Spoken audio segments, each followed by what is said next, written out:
Hello everyone and welcome to Sinful Gaming. I hope you're all doing well, I hope you're all staying safe, and most of all, I hope you're all fighting that war against the Grey. In today's video, we are going to take a look at Warhammer Age of Sigmar Warcry, and in particular, we're going to take a look at the brand new rules that have come out for the Bladeborn Warband for the Gorechosen of Dromm. Now these are a Blades of Khorne warband. They're one of the Warhammer Underworlds warbands that has now received rules for Warhammer Age of Sigmar Warcry, and you can find these rules inside White Dwarf issue 494, which is at the time of recording the current White Dwarf, November's White Dwarf. And so we're going to go through the rules for all of these. We're going to go through the abilities first, check out all the models, compare them to, I guess, their generic counterparts where they have them. And then at the end of the video, we'll also look at some other things we can bring into the force to help expand it and sort of fill in the gaps of the Gorechosen of Dromm. And then give you a sample army list at the end of the video to hopefully start you on your way. So with that said, let's get cracking on and let's check out the abilities. Today's video is brought to you by Gap Games, a fantastic retailer in Australia for a variety of different miniature war games. If you'd like to help support the channel, we have an affiliate link where by clicking on and purchasing, you'll help support the channel, but you'll also help support Gap Games, which is a fantastic servant to the community. And so, to begin with, first of all, we have 3 abilities unique to the Gorechosen of Dromm, and then we have some of the other Khorne abilities we can use with them as well. Now, the first of these is Overhead Smash. This allows you to use the fighter only if it has fallen 3 or more of this activation. You pick an enemy fighter within 1 inch of this fighter and roll a number of dice equal to the value of this ability. For each 4+, allocate 3 damage points. You effectively jump off a building and smash someone. It's a pretty cool ability, all things told. I love the idea of what this is doing. Triple Chains of Blood. Add half the value of this ability to the range characteristic of this fighter's melee attack actions until the end of this activation. And then we've got the quad Wound the Realm. You pick 2 visible battlefield quarters and pick 2 visible objective tokens and draw a 1mm line between each. Roll a dice for each mortal touching the line on a 3+, allocate a number of damage points equal to the value of this ability. And now, this is pretty cool because, you know, the ability to choose between the objectives or the corners here and what models sort of get drawn in the lines is really, really nice. Enable you to really deal quite a bit of damage if you need to. Now, we do have some generic Khorne abilities available to us. We have things like Khorne's Dew. Fighter can make this reaction after they're targeted by a melee attack action. We've also got Blood for the Blood God as well. Now, these are just going to pretty much boost up our combat potential, either by giving us some extra points of damage or just bonus activations. Bloodbind is really fun. You can pick a visible enemy fighter within 8 inch. That enemy fighter makes a bonus move directly towards this fighter, which is cool. So you can sort of draw opponents out of sort of their formation out into the open to get smashed by all your Khorne warriors. And Blood Boil, as you would expect from a Khorne priest as well, is going to be another one. You pick a visible enemy fighter within 8 inches of this fighter and roll a number of dice equal to the value of this ability. For each 4+, allocate D3 damage points to that fighter. Now, it should be said that Blood Boil, I'm pretty sure, is missing one of the rune marks here. Probably it has to have the priest rune mark on it as well. I would be double checking the Khorne rules and just double checking if there's ever an FAQ for these. But for me, I think it needs the rune mark because it's generally something used by slaughter priests. So with that said, let's get cracking on. Let's check out the models that we can bring into the force, the Gorechosen of Dromm themselves, and compare them to some of their generic counterparts. And so, first up here, we have Dromm, a Wounder of Worlds. Now, he's obviously our leader of the Gorechosen of Dromm. Name should suggest it all for you. Now, he is essentially a slaughter priest with a few extra rune marks. Obviously, he's got the Gorechosen of Dromm rune mark there. Now, pretty similar stat line, his core stats to the other rune priest. He's got movement 4, defense 4, and 30 wounds. He is slightly more expensive than one of them, and a little bit more expensive than the other. He's like the next 10 points up. Essentially, you've got one at 185, one at 195, and then he's 205 for the points. Now, we have his attacks at a 2-inch range. You've got 3 of them at strength 5, 2, 4 on the damage. He has strength 5 over these other Slaughter Priests, which is massive. I hark on so much about on the channel now for Warcry how strength 5 is probably the most important strength you can have in your warband. It is just needed with things like the Stormcast, Quest of Soulsworn out there, and even things like Iron Golems and some of the other tougher warbands like Jade Obelisk all require you really to have strength 5 to be able to get those 3s to wound through. And so, pretty solid. Now, he is less on the damage than, say, the strength 4, 3, 5 damage that we get from the Slaughter Priest with a Blood-Bathed Axe. But, of course, he is getting that Wound the Realm ability. Now, these models here are also going to have Bloodbind and Blood Boil. These are the rune marked things I was talking about. They've got the Priest rune mark on them in the basic Khorne rules. All in all, I think Dromm is maybe worth his points. 10 points extra when I think he's probably on par with the other ones is maybe a little bit much, but I don't think he's overly expensive in any way. He's not got maybe the versatility of attacks that, say, the Wrathhammer Hackblade model has, but he also does have, Strength 5. That is just huge. And Wound the Realm, I think, can be hard to use at times, but is a solid ability nonetheless that he's going to have. So a solid leader for your force. And so next we have Skullgrinder Herax. Now, a little bit interesting is that Skullgrinder Herax is, as you would guess, a Skullgrinder by name, but he's actually not a hero like the generic Skullgrinder. And so he does lose a few things on him, namely he loses 4 wounds. Other than that, he does also lose an inch of range on his attack. He's only 1 attack at... Well, 2 attacks, at a 1-inch range, strength 5, 3, 6 on the damage, where you've got the 2-inch range on the regular Skullgrinder. Defense 5 still, 24 compared to 28 wounds, not an awful drop, considering you are saving 25 points on the model.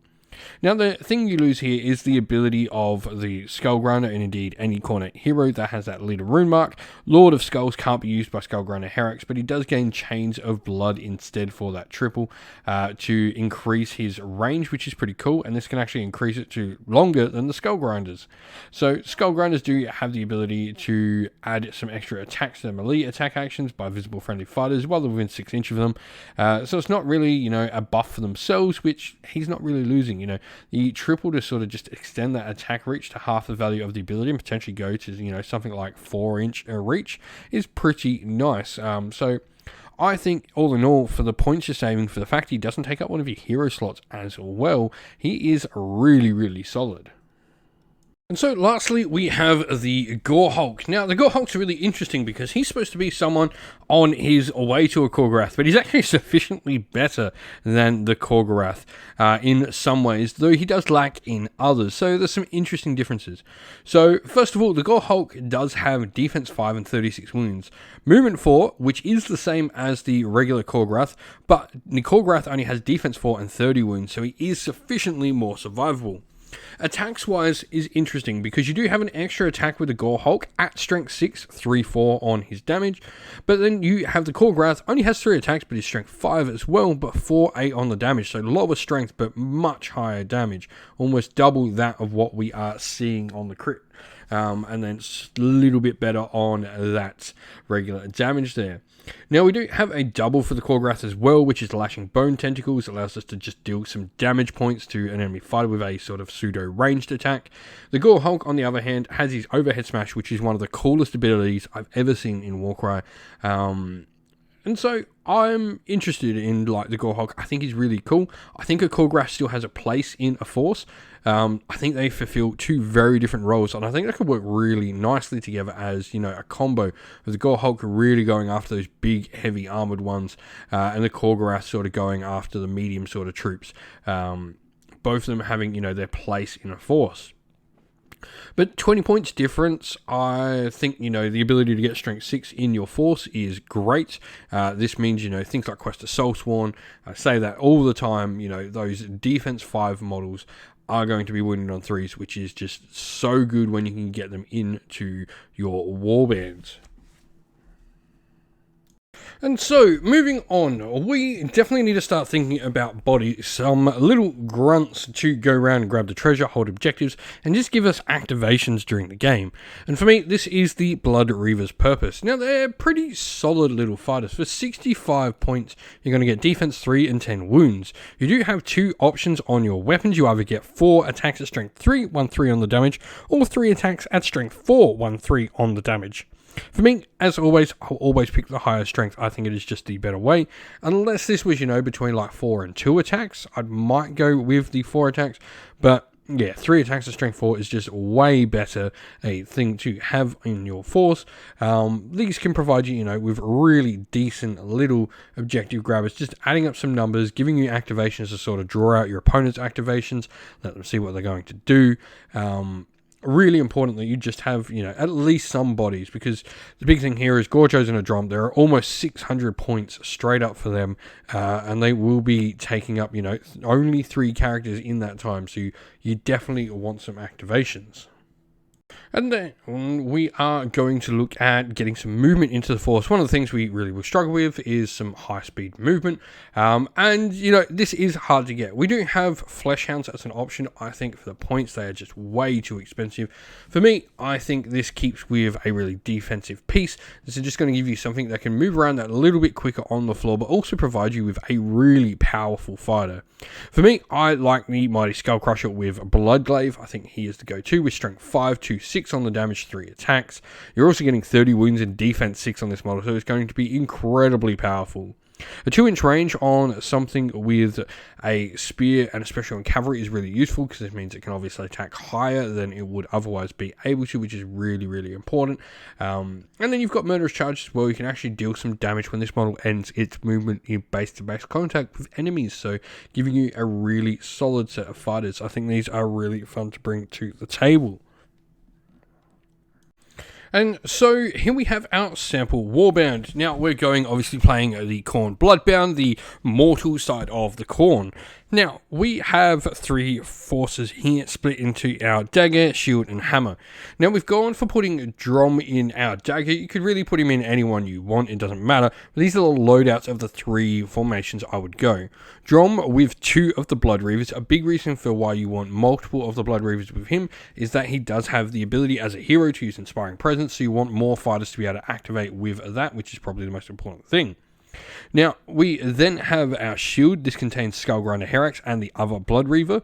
And the reason we've split this and the Mighty Skullcrusher with Bloodglaive is because those are the 2 models that can actually get a little bit more reach. Obviously, Skullgrinder Herax can use it if you get a triple. He's got the extra reach ability on his attack, so he can get 4-inch reach, which really does help. And the Mighty Skullcrusher with Bloodglaive obviously has the highest movement in the Warband.